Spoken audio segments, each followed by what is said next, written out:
So guys, assalamualaikum. It's me Noman Hassan. Welcome my new video.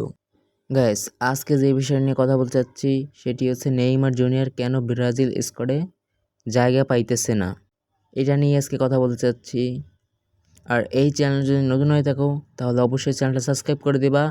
তো আর বেশি কথা না বাড়িয়ে মেন ভিডিওটা শুরু করা যাক। তোমরা সকলেই জানো যে আমাদের পরবর্তী দুইটা ম্যাচ ক্রোয়েশিয়া এবং ফ্রান্সের বিপক্ষে। এবার আসি ব্রাজিল প্লেয়ারদের নিয়ে। নেইমার কেন নাই? আমাদের ব্রাজিল কোচ আনচেলত্তি সে নেইমারকে স্কোয়াডে রাখে নাই, যা নেইমার ফ্যানদের জন্য আসলে একটা কষ্টের ঘটনা। নেইমার এমন একজন প্লেয়ার তা আনচেলত্তি জানে না। ভিনিসিয়াস জুনিয়র, রাফিনিয়া এরা আছে টিমে, এরা যদি 90 মিনিটও খেলে তাও নেইমার জুনিয়রের 10 মিনিটের অভাবটা পূরণ করতে পারবে না এরা। Neymar in the king of the best player in the world. আমার মনে হয় কি জানেন, আমাদের ব্রাজিল টিমের কোচ যে আছে আনচেলত্তি, সে নেইমারকে দেখতে পারে না, তার পছন্দ না নেইমারকে। আপনারা দেখবেন সে যাকে যাকে পছন্দ করে তার যদি পারফরমেন্স খারাপও থাকে তাকে স্কোয়াডে নিয়ে নেয়।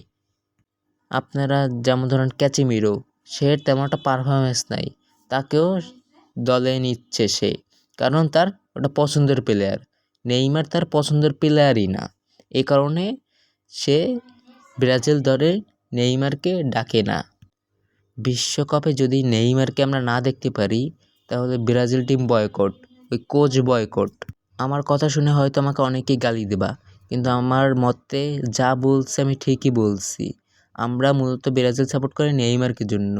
নেইমার যদি আমাদের স্কোয়াডে না থাকে তাহলে আমরা ব্রাজিল টিমকে কেউই সাপোর্ট করব না, আমার মতে সেইটা। তোমাদের মতামত সেটা অবশ্যই কমেন্ট বক্সে জানাবা। আমার মতামতের কথা বলছি এখানে তোমরা আমাকে গালিও দিতে পারো, সেটা আমার কোনো সমস্যা নাই। আমার মনের কথা আমি প্রকাশ করলাম এখানে।